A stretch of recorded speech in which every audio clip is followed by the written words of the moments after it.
बिस्मिल्लाहिर्रहमानिर्रहीम अस्सलाम वालेकुम। Welcome to my YouTube channel law students platform. दोस्तों, आज हमारा टॉपिक है जीडीपी और जीएनपी और what is difference between real GDP and nominal GDP. तो जीडीपी का फुल फॉर्म है ग्रॉस डोमेस्टिक प्रोडक्शन और जीएनपी का फुल फॉर्म है ग्रॉस नेशनल प्रोडक्ट और जीएनपी को जीएनआई भी कहा जाता है, जिसकी मीनिंग है ग्रॉस नेशनल इनकम। अब हम पहले पढ़ते हैं GDP. What is GDP? GDP is the monetary measure of market value of all the final goods and services produced in the period of time, often annually or quarterly। इसका मतलब है कि जो गुड्स एंड सर्विसेज हैं जो मुल्क में बन रही हैं, उनका जो मार्केट वैल्यू है उसको जो मेजर किया जाता है उसको जीडीपी बोलते हैं। तो वो कभी साल में मेजर कहा किया जाता है, एनुअली मेजर किया जाता है, या फिर क्वार्टरली यानी कि हर 6 महीने मेजर किया जाता है। अक्सर एनुअली मेजर किया जाता है।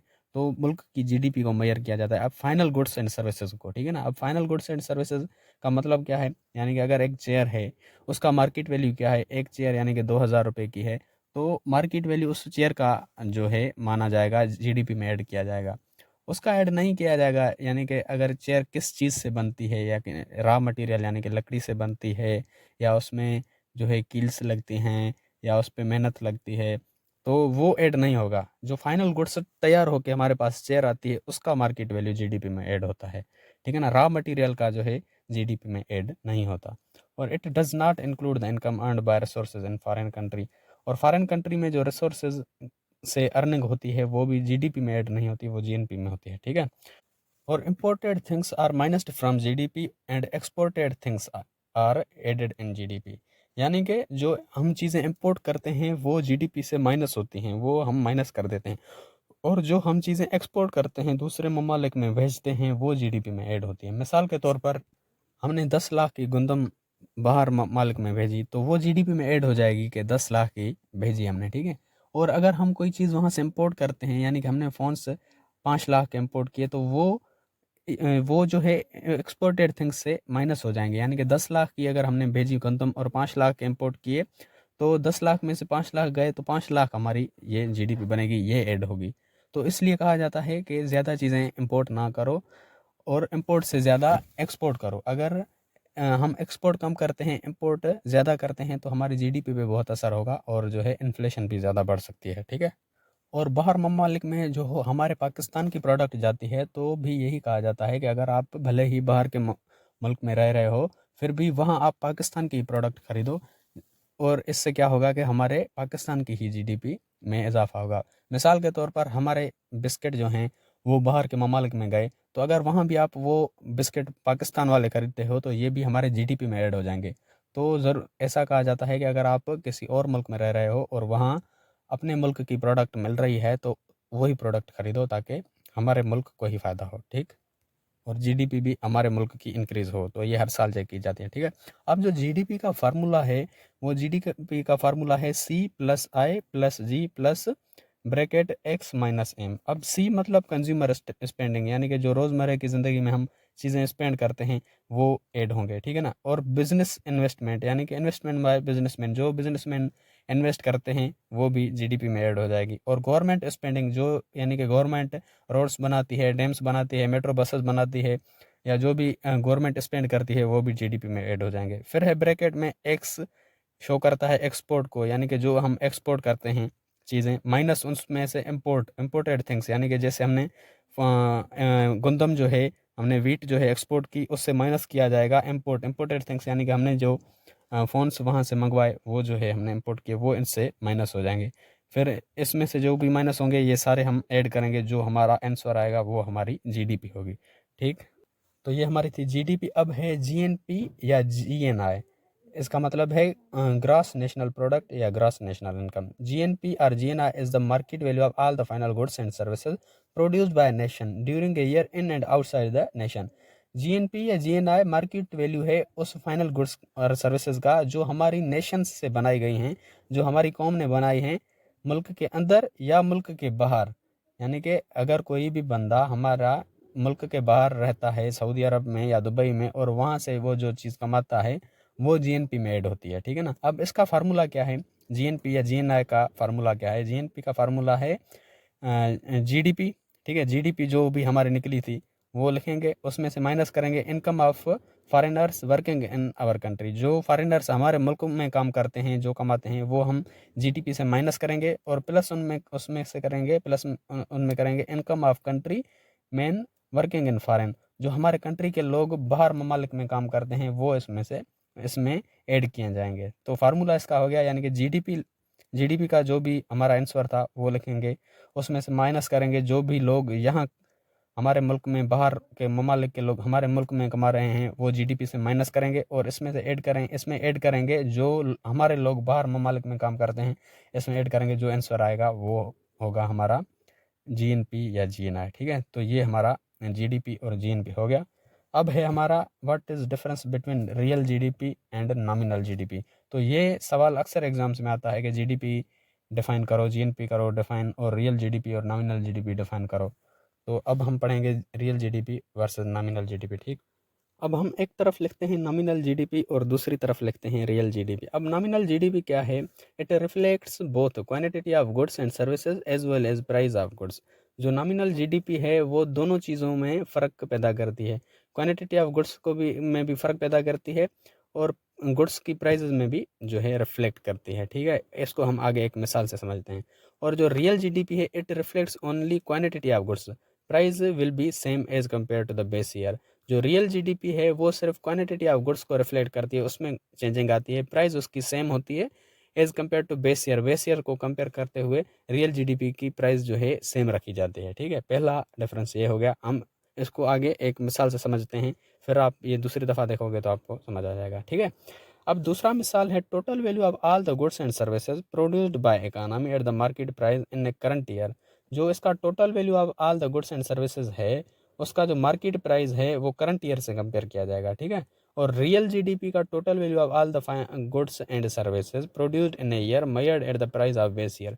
जो टोटल वैल्यू है all the goods and services का, उसका जो प्राइस वैल्यू है, टोटल वैल्यू, उसका जो मेजर किया जाएगा वो बेस ईयर से मेजर किया जाएगा। ठीक है ना, ये हम आगे समझते हैं, बेस ईयर से कंपेयर किया जाएगा और नॉमिनल जीडीपी में करंट ईयर से कंपेयर किया जाएगा उसकी प्राइस। ठीक है, और तीसरा जो है डिफरेंस है value of total product is seen to be higher because inflation is not reduced. Nominal GDP में जो वैल्यू है टोटल प्रोडक्ट का वो हाई होता है क्योंकि उसमें इन्फ्लेशन रिड्यूस नहीं की जाती, जबकि value of total product is seen to be lower because inflation is reduced in it. और रियल जीडीपी में जो टोटल प्रोडक्ट का वैल्यू है वो लोअर नज़र आता है, कम नज़र आता है, क्योंकि उसमें से इन्फ्लेशन रिड्यूस की जाती है या एडजस्ट की जाती है। ठीक है ना, इन्फ्लेशन उसमें से कम की जाती है, इसलिए रियल जीडीपी में हमें मार्केट वैल्यू जो है किसी भी प्रोडक्ट का वो कम लगता है। ठीक है ना, और चौथा है इस नॉमिनल जीडीपी की हाई वर्थ होती है और रियल जीडीपी की लेस वर्थ होती है। ठीक है, और पांचवा है nominal GDP analysing is difficult. Nominal GDP को एनालाइज करना डिफ़िकल्ट है और रियल जीडीपी को एनालाइज करना इजी है। ठीक है, और nominal GDP affect by change in both price and output level. Nominal GDP जो अफेक्ट होती है वो दोनों से होती है, उसकी जो प्राइस भी चेंज होती है और आउटपुट लेवल भी चेंज होती है। और real GDP affected by change in output level, और जो रियल जीडीपी है उसको उसकी जो चेंज आउटपुट लेवल में होती है सिर्फ वही अफेक्ट होती है। ठीक है ना, और nominal GDP is not adjusted by inflation और डिफ्लेशन। जो नॉमिनल जीडीपी है उसको इन्फ्लेशन या डिफ्लेशन से एडजस्ट नहीं किया जाता, जो होता है वही होता है। ठीक है, और real GDP is adjusted as compared to the base year. और जो रियल जीडीपी है उसको एडजस्ट किया जाता है as compare to base year, जो बेस ईयर होता है ना उसको कंपेयर किया जाता है। हम अब इसको जो भी हम पढ़ के आए ये आपको शायद समझ नहीं आया होगा, लेकिन हम इसका एक मिसाल समझते हैं। पहले हम एक टेबल बनाते हैं, उसमें से हम समझते हैं नॉमिनल जीडीपी का, फिर हम रियल जीडीपी का समझते हैं। ठीक है ना, अब नॉमिनल जीडीपी का एक टेबल है, उसमें एक 2010 में जो एप्पल्स हैं उसकी 100 क्वान्टिटी हमने सेल की 1 रुपये में, यानी कि क्वान्टिटी थी 100 रुपया और उसकी जो प्राइस थी 1 रुपया थी। ठीक है, 2010 में। अब 2011 यानी कि एक साल गुजर गया, 2011 में एप्पल की प्राइस हो गई 2 रुपये। ठीक है ना, एप्पल की प्राइस हो गई 2 रुपये और जो क्वान्टिटी हमने सेल की एप्पल्स की वो 150 हमने क्वान्टिटी सेल की 2011 में, यानी कि प्राइस भी हमारी चेंज हो गई और हमारी क्वान्टिटी भी चेंज हो गई। फिर एक साल बीत गया, 2012 में एप्पल की जो प्राइस थी वो 3 रुपये थी और जो हमने क्वान्टिटी सेल की वो 200 रुपये की, यानी कि हमारा 2010 में जो प्राइस थी एप्पल की वो 1 रुपया थी, और 2011 में 2 रुपया थी, और 2012 में 3 रुपया थी। यानी कि हमारी प्राइस चेंज होती आई और हमारी क्वांटिटी भी चेंज होती आई। ये है नॉमिनल जीडीपी, यानी कि हर साल हमारी जो चीज़ें हैं उनमें चेंज आई। जो चीज़ रियल थी, यानी कि जो भी हमारा चेंजिंग आई, वो हमने इस टेबल में लिखी। ठीक है, ये हमारा हो गया नॉमिनल जीडीपी। अब हम अगर इसको रियल जीडीपी में देखें तो अगर हमने 2010 है, ठीक है ना, 2010 में हमने एप्पल सेल किए 100, क्वांटिटी जो हमने सेल की वो 100 एप्पल सेल किए 1 रुपये में, यानी कि प्राइस थी 1 रुपया। ठीक है, अब 2011 यानी कि साल बीत गया, अब हमने क्वांटिटी 150 यानी कि सेल की एप्पल्स की। अब यहाँ जो प्राइस है और प्राइस को हम कंपेयर करेंगे बेस ईयर के साथ, यानी कि 2011 में अगर 2 रुपये हो गई और 2010 में 1 रुपया थी, तो हम 1 रुपया ही लिखेंगे, क्योंकि हम यहाँ 2010 को बेस ईयर मानते हैं। ठीक है ना, बेस ईयर को देख के हम, यानी कि हम कहते हैं कि 2010 में जो प्राइस थी एप्पल की वो सही थी, सुइटेबल थी, मुनासिब थी। हम इस 2010 को बेस ईयर मानते हैं और इससे कंपेयर करके हम 2011 में भी वही रकम लगाएंगे। तो 2011 में भी हमने जो है एप्पल की प्राइस 1 रुपया रखी। ठीक है ना, और हमारी क्वांटिटी 150 रुपया जो है, हमारी क्वांटिटी जो है एप्पल की 150 हमने एप्पल सेल किए। ठीक है, अब साल बीत गया, 2012 में भी हमने जो प्राइस रखी थी एप्पल की वो 1 रुपया रखी। क्यों? क्योंकि हमने बेस ईयर के साथ कंपेयर कर रहे हैं, ताकि हमारी इन्फ्लेशन या डिफ्लेशन को एडजस्ट कर रहे हैं। ठीक है ना, जैसे हम आगे पढ़ के आए अभी।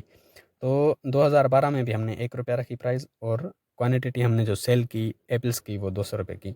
तो ये था हमारा जो है रियल जीडीपी। हम अब जो भी हम पढ़ के आए वो इस सारे टेबल में से ही आपका कॉन्सेप्ट क्लियर हो जाएगा, कि यानी कि ये रिफ्लेक्ट नॉमिनल जीडीपी दोनों को रिफ्लेक्ट करती है, यानी में कि उसकी प्राइस भी चेंज होती है, क्वांटिटी भी चेंज होती है। और रियल जीडीपी में सिर्फ क्वांटिटी चेंज होती है, जैसे एप्पल्स की चेंज हो रही थी, उसकी प्राइस चेंज नहीं होती। ठीक। और जो दूसरा हमने पढ़ा, यानी कि उसमें जो उसकी जो मार्केट वैल्यू है वो करंट ईयर के साथ कंपेयर किए जाते हैं, यानी कि जो भी करंट ईयर में मार्केट वैल्यू था 2 रुपये था, तो 2 रुपये ही लिखा गया। लेकिन रियल जीडीपी में बेस ईयर के साथ कंपेयर किया जाता है। ठीक है ना, तो यानी कि 2011 में भी हमने 1 रुपया रखा, और 2012 में भी उसकी जो प्राइस रखी हमने 1 रुपया रखी। ठीक है, अब नॉमिनल जीडीपी में value of total product is seen to be higher. Nominal GDP में जो टोटल प्रोडक्ट की वैल्यू है वो हाई लगती है, बिकॉज उनमें जो इन्फ्लेशन है वो हम रिड्यूस नहीं करते। क्यों? क्योंकि हमने उसमें इन्फ्लेशन रिड्यूस की ही नहीं। प्राइस एप्पल की जो 2 रुपया थी, 3 रुपया थी, वही हमने रखी।